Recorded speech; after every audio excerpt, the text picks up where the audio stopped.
Kita lagi-lagi pengen menggali tentang isu yang berkaitan antara sebuah partai politik dengan seorang mantan presiden. Dan kita senggol yuk, senggol dong Joko Widodo.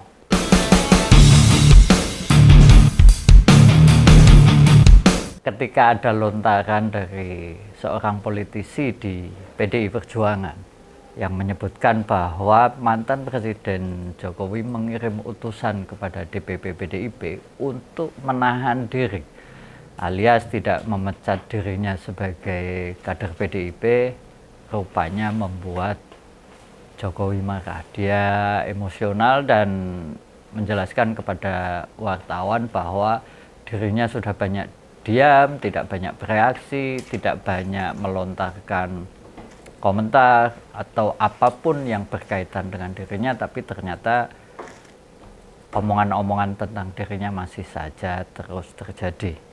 Tetapi apakah kita bisa memahami bahwa apa yang disampaikan oleh bapaknya Wapres itu bisa kita terima?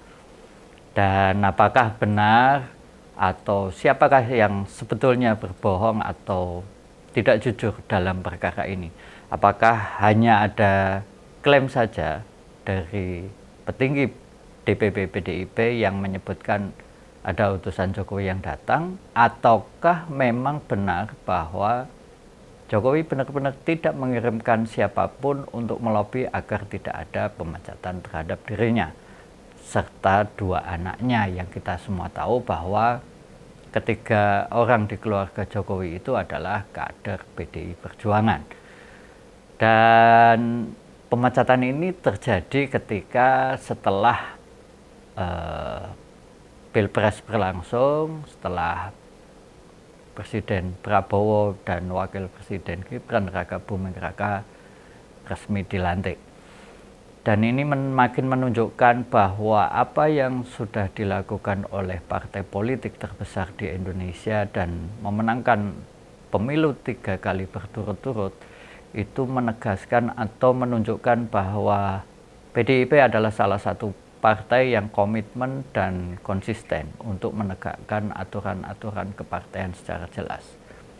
Apapun jabatannya, apapun kontribusinya, dan apapun yang sudah dia berikan, sepanjang melanggar aturan, sepanjang menyalahi konstitusi, apalagi konstitusi di negara kita, ya dia harus berhenti. Dia harus diberhentikan, dia harus dipecat dari kader PDI Perjuangan.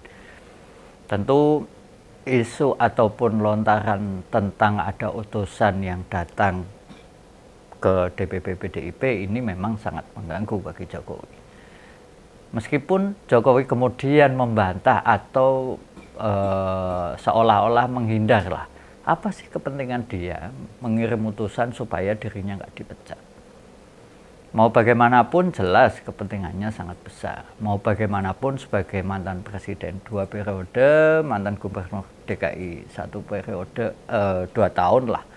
Lalu kemudian menjabat wali kota hampir 2 periode. Dengan dipecatnya dia dari sebuah partai politik besar, itu menandakan bahwa di akhir masa politiknya atau di masa paripurna jabatan politiknya, dia malah su'ul khotimah alias tidak baik-baik saja. Dan apakah ini tidak berpengaruh sama sekali? Pada diri Jokowi memang iya, tetapi pada diri anak-anaknya, pada diri ketiga putranya, atau 2 putra 1 menantu, itu jelas punya pengaruh besar. Dan kita tahu bahwa Jokowi sedang menginisiasi partai perorangan, partai Super TBK yang kemungkinan akan jadi muara atau tempat berkumpulnya anak-anak Jokowi untuk masa depan politik mereka. Yang kayak beginian mosok sih mau dibilang bahwa apa kepentingannya, apa urgensinya, apa relevansinya dengan dia yang sudah 2 periode menjabat sebagai Presiden Indonesia. Memang secara langsung tentu dia tidak punya kepentingan apapun. Tetapi bagi masa depan anak-anak, bahkan bisa jadi masa depan politik cucu-cucunya, itu sangat membahayakan. Soalnya seperti kita tahu, dosa-dosa politik di negara ini kan berat sekali, akan membekas cukup lama dan cukup panjang. Bagaimana perjuangan Bu Mega itu membersihkan, membenahi, meluruskan sejarah yang dibangun secara keliru oleh Orde Baru, dan baru sekarang atau baru di zaman PDI Perjuangan menguasai pemerintahan, semuanya baru bisa dibenahi.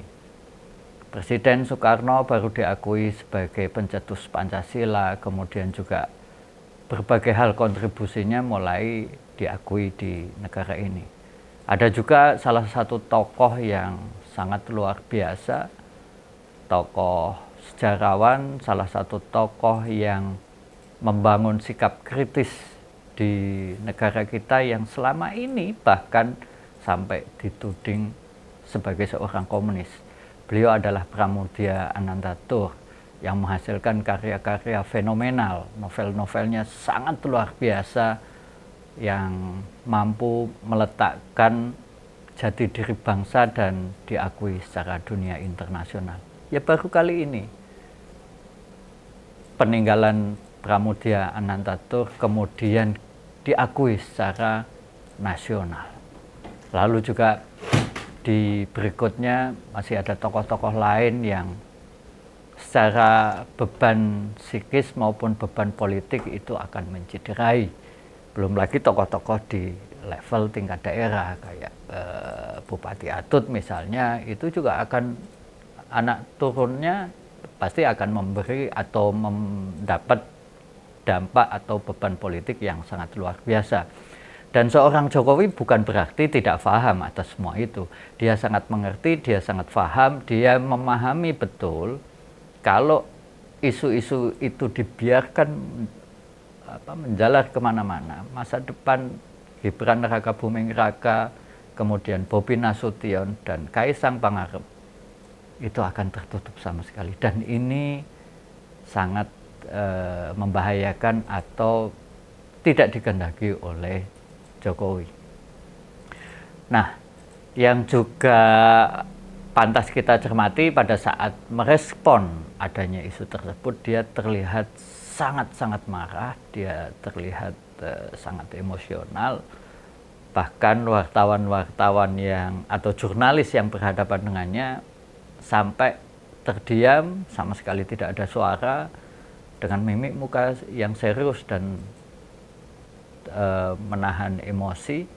Wartawan bahkan seusai mantan presiden itu mengucapkan kalimat, diam saja. Jokowi pun berlalu, tapi dia menyadari bahwa sikapnya itu tidak akan baik direspon oleh jurnalis yang terbiasa nongkrong di depan rumahnya.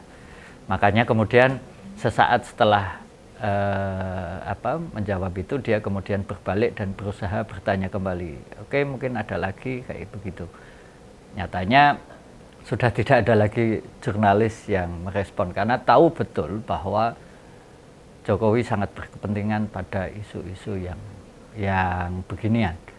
Dan anehnya memang segala sesuatu yang berkaitan dengan masa depan politik anak-anaknya itu langsung pasti akan mendapat reaksi. Kita bisa jadi itu akan tidak mendapatkan feedback ataupun komentar dari Jokowi misalnya berkaitan dengan berbagai kebijakannya di masa lalu, termasuk juga urusan dalam tata kelola negara ini. Tetapi kalau itu berkaitan dengan politik, utamanya di ketiga anaknya, itu pasti akan langsung direspon balik. Ini bisa kita simpulkan bahwa memang kepentingan dirinya, kepentingan pribadinya itu fokus pada perhelatan atau kontestasi politik pada tahun 2029. Mau bagaimanapun, belum lama ini juga Jokowi menegaskan kalau gagasan Partai Super TBK alias Partai Super Terbuka itu sudah diadopsi oleh PSI. Padahal kita tahu Ketua Umum PSI Kaisang Pangarep itu menjabat Ketua Umum sudah agak lama, dan kita tidak pernah tahu ada pertemuan apapun atau ada event-event secara keorganisasian maupun jenjang struktural, tapi tiba-tiba kenapa konsep konsep partai Super TBK bisa diadopsi oleh PSI, dan kita nggak tahu. Kaisang saja nggak pernah muncul di dunia politik kita. Kenapa bapaknya tiba-tiba bisa mengklaim sebagian atau gagasan-gagasan yang muncul di konsep partai Super TBK itu sudah diimplementasikan oleh PSI. Ini memang sengaja, ini hanya klaim, ini hanya membangun sebuah citra bahwa PSI itu nampaknya akan jadi salah satu opsi di mana Jokowi maupun Gibran akan berlabuh. Yang pasti Bobi Nasution sudah jelas ada di Gerindra, sehingga tinggal Jokowi sama Gibran yang belum berlabuh. Dan kayaknya nggak mungkin juga tidak ke PSI. Kenapa? Karena kalau Kaisang Pangarep hanya sendirian saja di sana, tentu masa depan PSI akan jauh lebih suram. Oke, jadi kesimpulannya, apa yang disampaikan oleh Jokowi merespon atau membantah tudingan jajaran petinggi DPP PDIP jelas itu punya kaitan atau berkorelasi langsung dengan masa depan politik keluarga Jokowi. Kalau tidak percaya, kita tunggu saja di episode-episode politik berikutnya. Sampai jumpa.